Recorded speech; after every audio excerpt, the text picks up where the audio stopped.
Bismillahirrahmanirrahim. Assalamu alaikum warahmatullahi wabarakatuh. Everybody, welcome back to my channel with another video. और ये video मैं specially उन लोगों के लिए बना रही हूँ जो कि कंसर्न्ड हैं या जो कि एक्चुअली चाहते हैं कि वो कहीं और होते हुए कैनेडियन किसी भी प्रोविंस का टीचिंग सर्टिफिकेशन ले सकें। जैसा मैंने एक बनाया था video on Alberta ECE teaching certification, इसी तरह ये वीडियो मैं बना रही हूँ न्यू ब्रंसविक, जिसे आप NB भी कहते हैं, उसके टीचिंग सर्टिफिकेशन के बारे में। ये ECE का नहीं है, ये एलिमेंट्री जो पब्लिक स्कूल टीचिंग जिसे आप बोलते हो उसके टीचिंग सर्टिफिकेशन के बारे में ये वीडियो होने वाली है।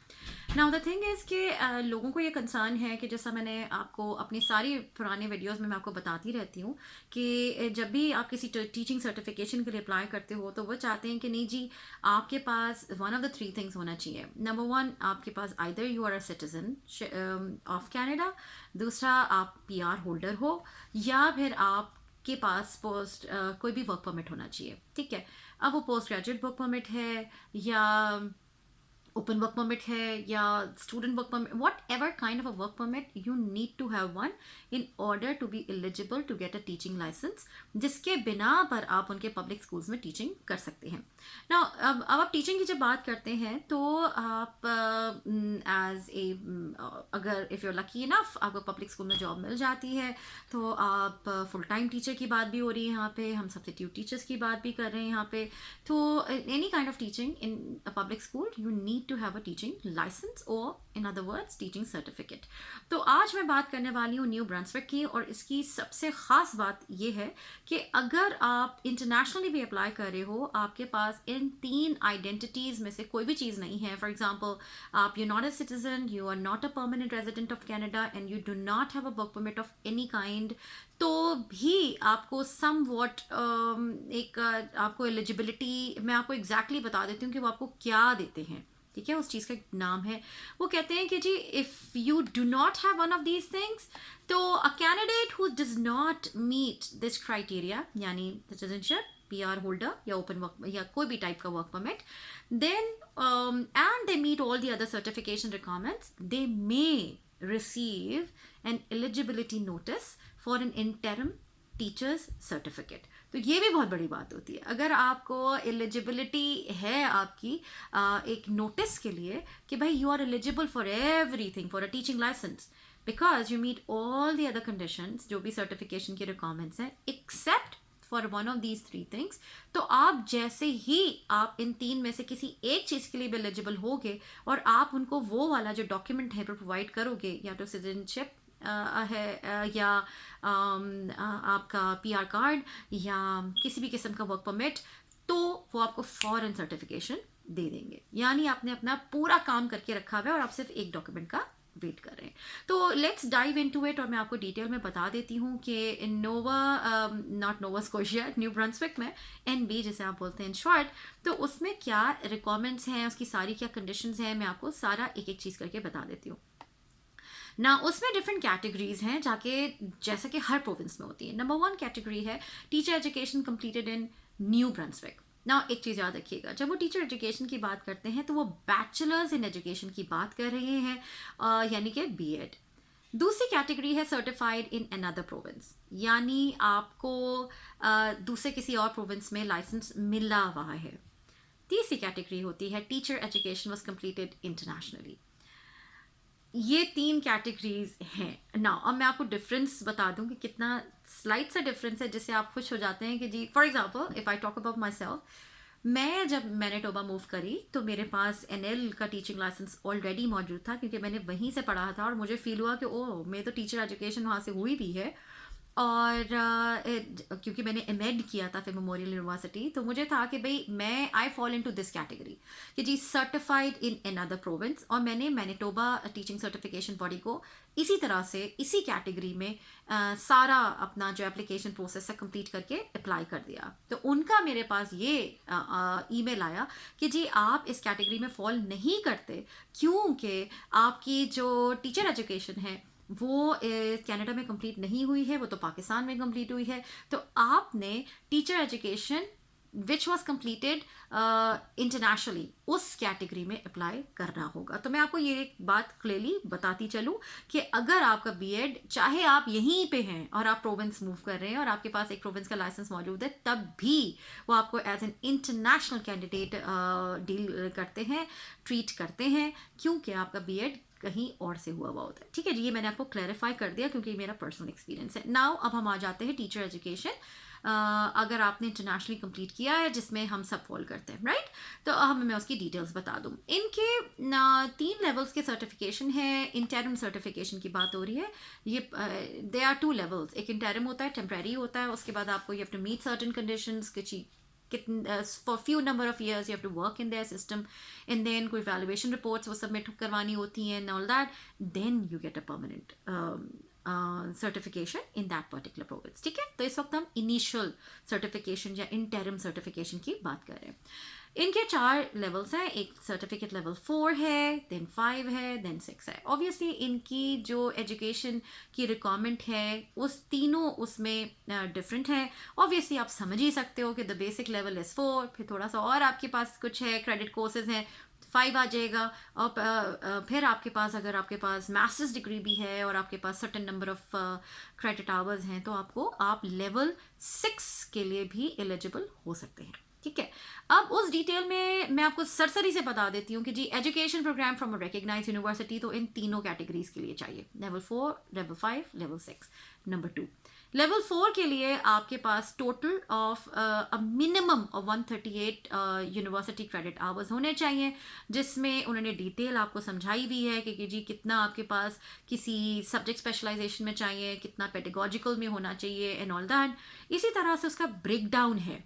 ठीक है, मैं उनकी डिटेल में नहीं जा रही हूँ कि मेरी वीडियोस यूजुअली बहुत लंबी हो जाती हैं। मैं आपका लिंक उसमें शेयर कर दूंगी in the description box, please go and check that out, क्योंकि हर एक का लेवल ऑफ क्वालिफिकेशन डिफरेंट है। तो इस डिटेल्स में जाने की ज़रूरत नहीं है। याद रखिएगा, जब भी आप किसी सर्टिफिकेशन के लिए अप्लाई करने जा रहे हैं तो सबसे पहला काम है आपके पास कोर्स बाय कोर्स इवैल्यूएशन करवाना, क्योंकि अगर आपके पास कोर्स बाय कोर्स इवैल्यूएशन हुई है तो उसके बिना पे you can easily figure out कि आप कौन से सर्टिफिकेट लेवल के लिए अप्लाई कर सकते हैं। ठीक है जी, उसके बाद सर्टिफिकेट 5 है, उसमें minimum 168 university courses credit hours होने चाहिए फ्रॉम अ रिकग्नाइज्ड यूनिवर्सिटी। उसके बाद सर्टिफिकेट 6 के लिए आपके पास मास्टर्स डिग्री होना चाहिए and you are meeting all the requirements of certificate 5। ठीक है, ये मैंने आपको सरसरी सा बता दिया है। 4, 5, 6, राइट। आप इसको डिटेल में चेकआउट कर लीजिए अकॉर्डिंग टू योर क्वालिफिकेशंस।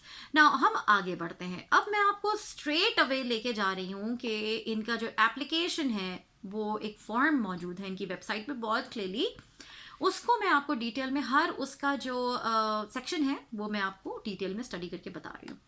सबसे पहले उन्होंने कहा कि जी before you begin you must meet the following eligibility criteria to submit a request for interim certification. You have a Canadian citizenship, a Canadian permanent resident status, or a valid Canadian work visa. A candidate who does not meet this criteria but do meet all other certification requirements may receive an eligibility notice for interim teacher's certificate. ठीक है जी, ये important condition थी जो मैंने आपको बता दी। तो आपको एक नोटिस मिल सकता है कि जी you're eligible once you provide us with one of these documents. ठीक है, अब हम आगे बात करते हैं कि जी इंग्लिश फ्रीक्वेंसी भी बहुत ज़रूरी है एंड देयर अदर थिंग्स कि जी आपका बैचलर्स ऑफ एजुकेशन भी हुआ हो एंड ऑल दैट, और उसमें आपके पास जो प्रैक्टिकम है वो 18 वीक्स का होना बहुत ज़रूरी है, मिनिमम ऑफ 18 वीक्स। ठीक है, ये कुछ बेसिक्स मैं आपको बता रही हूँ। इन्होंने अब इंग्लिश लैंग्वेज प्रोफिशेंसी का मज़े की बात यह है कि अपने बिगिनिंग में नहीं बताया, लेकिन उसको मैं आहिस्ता आहिस्ता आपको बता रही हूँ। तो let's get started with the personal information box, जिसमें आपको अपना नाम, gender, date of birth, citizenship और इमिग्रेशन स्टेटस अगर आपका जो भी है वो आपने मेंशन करना है, phone numbers, email addresses and all that. अब हम आगे नेक्स्ट इनका जो सेक्शन है वो है interim certification level requested. Now you are going to request them कि आपको कौन सा सर्टिफिकेशन लेवल चाहिए, 4, 5, 6, डिपेंडिंग ऑन जो आपने कोर्स बाय कोर्स इवैल्यूएशन करवाई है। वैसे उसमें बहुत क्लियरली लिखा होता है इतने क्रेडिट आवर्स हैं, आप उसको उस पे देख के आप मेंशन कर सकते हो और आप समझ सकते हो कि आप कौन से लेवल के लिए एलिजिबल हैं। ठीक, आगे बात करते हैं। आपने वो एक पूरा फॉर्म है, उसमें आपने उसको चेक बॉक्स करना है। ठीक है, आगे हम बात करते हैं। नेक्स्ट आ जाता है यूनिवर्सिटी एजुकेशन। इसमें bachelors degree other than bachelor of education अगर आपने कुछ किया हुआ है तो उसके बारे में आप लिखेंगे कितने नंबर ऑफ क्रेडिट्स का था वो। उसके बाद मेजर विदाउट माइनर, जो भी उसका डिटेल्स हैं वो सारा आपने लिखना है। नेम ऑफ इंस्टीट्यूशन लिखना है, लैंग्वेज ऑफ इंस्ट्रक्शन लिखना है और ग्रेजुएशन ईयर लिखना है।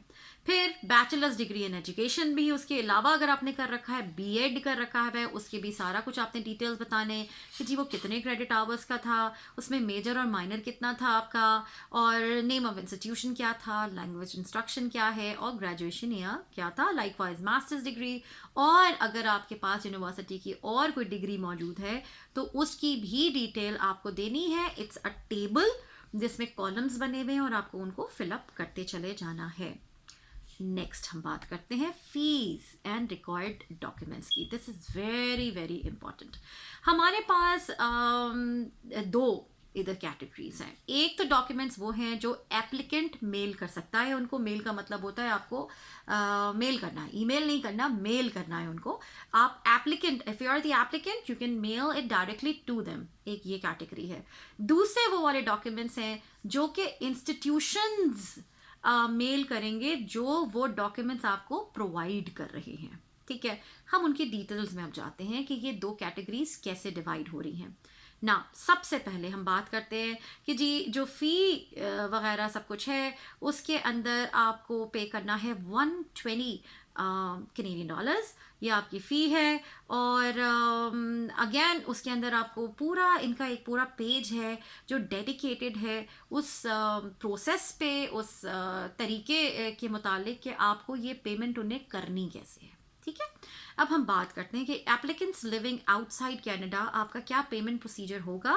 वो इनका एक पूरा पेज नंबर 7 है, क्योंकि ये 8 पेज का डॉक्यूमेंट है तो पेज नंबर 7 पे क्लियरली मिला हुआ है। मैं फिर बता रही हूँ कि मैं आपको एक जायजा दे रही हूँ। It's a summary of the process. ठीक है, आपको डिटेल्स खुद बैठ के देखना पड़ेगी। ठीक है, it's very simple, you just have to check it out yourself. Now criminal record check क्या है।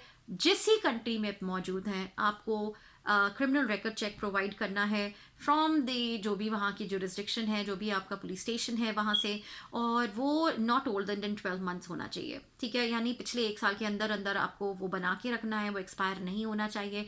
और वो आपके पास क्या है कि भाई अगर an online criminal record check may be accepted if it is provided by the police service and contains an authentication method।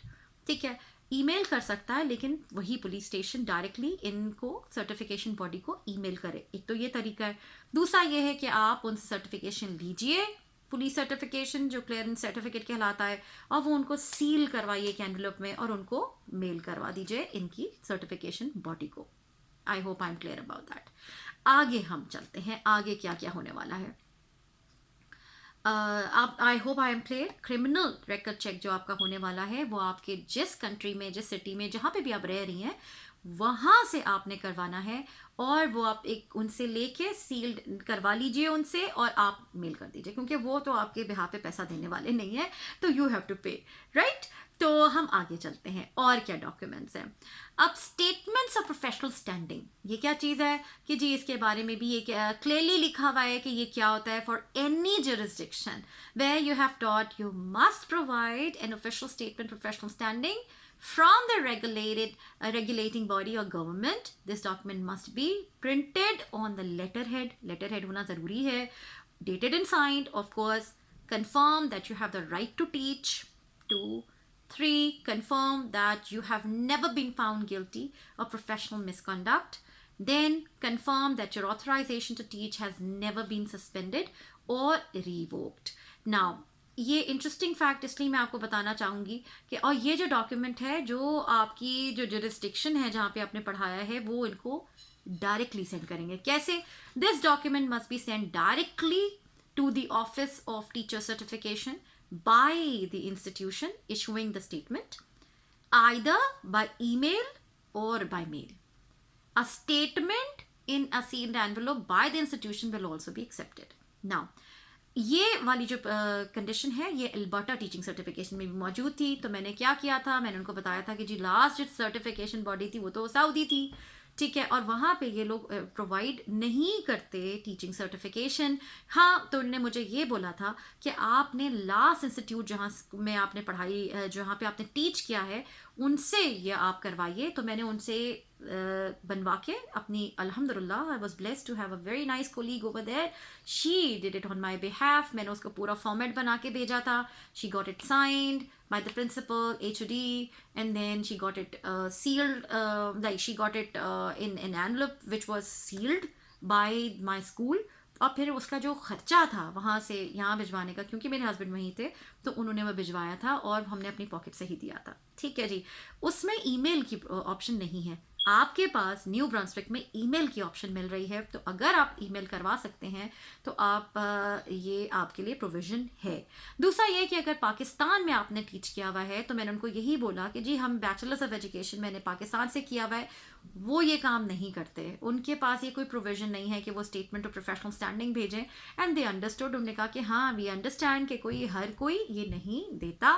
तो आप यूँ कीजिए कि जो आपने लास्ट स्कूल में टीच किया है आप उनसे ये बनवा लीजिए। तो जैसा आप मैंने सऊदी से करवाया उस से पाकिस्तान से भी मुझे करवाना था, लेकिन क्योंकि पाकिस्तान में ये फैसिलिटी मौजूद नहीं थी मेरे लिए कि कोई मेरे बिहाफ पे कर सके, क्योंकि एडमिनिस्ट्रेशन चेंज हो जाती है। It has been a very long time since I taught in Pakistan, so obviously ये मैं नहीं करा सकी, तो वो मैंने छोड़ दिया था, ठीक है। अब एम्प्लॉयबिलिटी स्टेटस, ये क्या चीज़ है?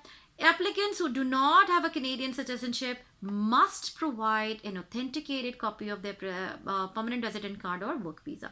Now, ये मैं आपको पहले ही बता चुकी हूँ। अगर आपके पास इन तीनों में से कोई चीज़ नहीं है तो आपके पास नोटिस ऑफ एलिजिबिलिटी आ सकता है, डिपेंडिंग ऑन कि वो आपके जो बाकी की चीज़ें आप प्रोवाइड करें वो उन्हें अप्रूव करते हैं या नहीं करते। अगर वो नहीं करेंगे तो आपको रीज़न बताएंगे, ठीक है। तो you don't worry about that. Language proficiency requirement, language proficiency requirement में यही है कि जी आईएलट्स आप दे सकते हो या एक और सॉरी या आईएलट्स आप दे सकते हो। वो मैं आपको डिटेल में एक सेकंड में आपको बता देती हूँ, because it's not on the same page, इन्होंने लास्ट में डाली हुई ये चीज़। तो मैं आपको बता दूँ कि जी हमारे पास लैंग्वेज रिक्वायरमेंट्स के लिए 2 टेस्ट है। मज़े की बात ये है कि देयर इज़ अ लिस्ट जो कि इंग्लिश लैंग्वेज एजेंसी से एग्जेम्प्टेड है, उनमें हमारा कंट्री नहीं, लाइक पाकिस्तान नहीं फॉल करता, इंडिया भी फॉल नहीं करता और बांग्लादेश भी फॉल नहीं करता। इसमें एक पूरी लिस्ट है, आप do go and check this out कि आपका कंट्री क्या इस लिस्ट में फॉल करता है जो इंग्लिश लैंग्वेज टेस्टिंग रिक्वायरमेंट से एग्जेम्प्टेड है। फिर एक पूरी लिस्ट है जो कि फ्रेंच रिक्वायरमेंट को मीट कर रहा है। अगर either you have to be fluent in English और you have to be fluent in French. अगर आप इनमें से कोई एक भी रिक्वायरमेंट मीट कर लेते हो तो आपको इंग्लिश जो आपकी लैंग्वेज रिक्वायरमेंट टेस्टिंग है वो नहीं देना पड़ेगी, ठीक है। हम क्योंकि फॉलो ही नहीं करते उसमें, तो मैं आपको ये बताती चलूँ कि आपको फिर क्या करना है। आप 2 टेस्ट दे सकते हो, एक तो आप या तो आइल्स से दीजिए। अब आइल्स 2 किस्म के ये प्रूव कर रहे हैं, याद रखिएगा हम यहाँ पे एकेडमिक टेस्टिंग की बात कर रहे हैं, ठीक है, जनरल की बात नहीं हो रही, सही। आप एकेडमिक टेस्ट जो आप ऑन कैंपस जाके दे, मतलब जो भी आपका सेंटर है वहाँ जाके आप देते हो। और दूसरा होता है इंडिकेटर। इंडिकेटर क्या होता है कि आप at the luxury of your home आपने घर बैठे बैठे अपने कंप्यूटर पे टेस्ट दे दिया, वो भी ये लोग एक्सेप्ट कर रहे हैं, ये बड़ी मज़े की बात है। इसके अलावा एक और टेस्ट होता है टोफल, वो आप क्या दे सकते हैं, जैसे test of English as a foreign language कहते हैं, वो इंटरनेट बेस्ड टेस्ट आप उनके सेंटर पे जाके अगर दे रहे हो या आप ऑनलाइन दे रहे हो, दोनों वो एक्सेप्ट करने के लिए राजी हैं। मज़े की बात यह है कि इन्होंने इसके अंदर कोई बैंड स्कोर नहीं बताया कि जी अगर आपने आइल्स देना है तो उसकी मिनिमम रिक्वायरमेंट क्या है, अगर आप टोफल दे रहे हो तो उसकी minimum, there is no mention of that. तो ऑब्वियसली मैं ये नहीं कह रही आप 4-5 में खुश हो जाइए, आप कोशिश ये करिए कि ज़्यादा से ज़्यादा हो ताकि आपकी जो एप्लीकेशन है वो एक्सेप्ट हो और रिजेक्ट ना हो, ठीक है। ये मैंने आपको बता दिया। इसी तरह से फ्रेंच के लिए उन्होंने 2 जगह 2 आपको बताया हुआ है कि जी TCF आप दे सकते हो कनाडा, या TEF दे सकते हैं। अब पीछे वापस चलते हैं पेज नंबर 4 पे जहाँ पे मैंने अभी तक पहुँची थी। मैंने आपको इंग्लिश लैंग्वेज टेस्टिंग भी बता दी। अब इन्होंने बहुत इंपॉर्टेंट एक जो पॉइंट डिस्कस किया है वो ये है कि जी all internationally train teachers must have the credentials evaluated from WES or ICAS. Now WES world education services Canada होता है और IES क्या ICAS क्या होता है, international competitions and assessment for schools होता है। आप इन दो जगहों से करवा सकते हैं। मैं थोड़ी और डिटेल में जानना चाहूँगी कि अगर आप ये करवा रहे हैं तो WES का जो होगा वो कोर्स बाय कोर्स रिपोर्ट के लिए आप अप्लाई करोगे उनका। ऑब्वियसली आप मेरी वीडियोस चेक कर सकते हैं, मैंने WES पे बहुत डिटेल वीडियो बना रखी है, उसको go and check this out कि कैसे करना है। ICS के लिए भी जब आप अप्लाई करोगे तो आपने कौन सी ऑप्शन करनी है, WES के लिए कोर्स बाय कोर्स और ICAS के लिए post secondary comprehensive assessment report. ठीक है, I am repeating my self, post secondary comprehensive assessment report के लिए आप सिलेक्ट करोगे वो वाली कैटेगरी कि मुझे ये करवाना है। ठीक है, क्योंकि इमिग्रेशन के लिए अलग होती है, सर्टिफिकेशंस के लिए अलग होती है, तो you just have to be very careful कि आपको कौन सी करवानी है। इसी तरह से एक बहुत इंपॉर्टेंट पॉइंट जो मैंने अब तक फेस नहीं किया, जो यहाँ पे मुझे नजर आ रहा है, वो ये है confirmation of the duration of your teaching internship. इसमें वो कहता है कि जी please provide an official confirmation of the duration in weeks of the internship carried out during your university studies in education। यानी आपने जो बैचलर्स ऑफ एजुकेशन किया था, आपने जहाँ से भी इंटर्नशिप की थी अपनी, यानी प्रैक्टिकम जिसे आप बोलते हो, उसकी आपको कंफर्म एक ऑफिशियल कंफर्मेशन लेटर चाहिए जिसपे लिखा होगा कि जी इतने हफ्ते आपने ये प्रैक्टिकम किया था। The document provided must bear the seal of the university and the contact details of the person who signed the document। तो इस पे आपकी यूनिवर्सिटी की सील होना चाहिए, सिग्नेचर होना चाहिए, जो भी आपका कॉन्टैक्ट पर्सन था। तो ये इस पर्टिकुलर डॉक्यूमेंट की मुझे अब तक ज़रूरत नहीं पड़ी थी NL में और मैनिटोबा में और एल्बर्टा में, लेकिन यहाँ पे जब हम न्यू ब्रंसविक की बात कर रहे हैं तो इन्होंने क्लियरली मेंशन करा हुआ है और ये एक चेकलिस्ट है जिसपे आपने ठक ठक ठक ठक करना लाइक चेक मार्क मारना है कि okay fine, I am providing this document, I am providing this document and all that. तो याद रखिएगा कि इसमें ये वाला डॉक्यूमेंट आप डायरेक्टली इनको सेंड कर सकते हैं। ये जो WES है ये कैसे होगा, WES जब आपने करवा ली तो आप इनको डायरेक्टली या तो ईमेल करवा दीजिए या सील्ड एनवेलप में भिजवा दीजिए। मैंने सील्ड एनवेलप में WES के थ्रू भिजवा दिया था और WES डायरेक्टली इन्हें भेजता है तो वो बहुत ऑथेंटिक प्रोसेस होता है। ठीक है जी, तो कुछ इनके डॉक्यूमेंट्स ऐसे हैं जो आपको प्रोवाइड करने हैं, आप इन्हें मेल कर सकते हैं। कुछ इनके डॉक्यूमेंट्स ऐसे हैं जो कि जो भी ऑथराइजेशन बॉडीज़ हैं वो करेंगी। तो ये इट्स अ मिक्सचर और इसके अंदर इनकी कोई ऑनलाइन कोई पोर्टल नहीं है, अनलाइक एल्बर्टा जिसके अंदर ऑनलाइन पोर्टल था ट्विंस के नाम पे और आपने कुछ चीज़ें अपलोड करी थी, कुछ चीज़ें डायरेक्टली इंस्टीट्यूशन से भिजवाई थी and then you could keep a check कि आपका एप्लीकेशन प्रोसेस कहाँ पहुँचा। ये थोड़ी सी कहानी और है, इसमें आपको कुछ नहीं पता चल रहा कि क्या होगा, आपका प्रोसेस कितना पहुंचा, कहाँ नहीं पहुंचा, क्या होने वाला है। तो ये है कहानी और बस ये सब चीज़ें थी। इन्होंने आपको डिटेल बताई कि जी पेमेंट इन्फॉर्मेशन क्या है, आपको कैसे ट्रांसफ़र करने हैं अमाउंट्स, अगर आप इंटरनेशनल हैं तो क्या होगा, लैंग्वेज रिक्वायरमेंट्स क्या हैं, कौन से डॉक्यूमेंट्स आपको सेंड करने हैं, कौन से डॉक्यूमेंट्स आपने किसी से सेंड करवाने हैं जो भी इशूइंग बॉडीज़ हैं। तो ये कहानी थी जो मैंने आपसे डिस्कस करी कि आप अगर न्यू ब्रंसविक के टीचिंग सर्टिफिकेशन में इंटरेस्टेड हैं तो ये सब आपको करना है। और I hope wish and pray that this video was helpful for you. और कुछ चीज़ों में अगर आप कोई डॉक्यूमेंट प्रोवाइड नहीं कर सकते, फॉर एग्जांपल एल्बर्टा में अगर मैंने जो लेटर प्रोफेशनल स्टैंडिंग जो मैंने अभी जिक्र किया थोड़ी देर पहले, मैं उनको नहीं प्रोवाइड कर सकती थी फ्रॉम सऊदी, तो उन्होंने मुझे बताया कि अच्छा ये नहीं हो सकता तो आप ये कर लीजिए। ठीक है, तो never hesitate in reaching out to them कि भाई हम इस कंट्री में रहते हैं या हमारे यहाँ ऐसा नहीं होता, so what am I suppose to do, so in place of this document can I submit something else. तो they are going to suggest it to you कि ओके फाइन, अगर आप ये डॉक्यूमेंट प्रोवाइड नहीं कर सकते तो आप इसकी जगह पे कोई और डॉक्यूमेंट प्रोवाइड कर दीजिए तो आपका काम बन जाता है। तो ऑब्वियसली आपके पास एक टीचिंग एक्सपीरियंस होता है, आपके यूनिवर्सिटी की डिग्री होती है, everything you are having except for one single document जो आपके कंट्री प्रोवाइड ही नहीं करता, तो इसमें आपका क्या कसूर है। ठीक है जी, तो I hope wish and pray कि आपको इससे कुछ सीखने को मिलेगा। और don't forget to like share and subscribe to my channel. दुआ में याद रखिएगा मुझे, मेरी फैमिली को। इंशाल्लाह नेक्स्ट वीडियो मिलेंगे। अस्सलाम वालेकुम वरहमतुल्लाहि वबरकातुहू।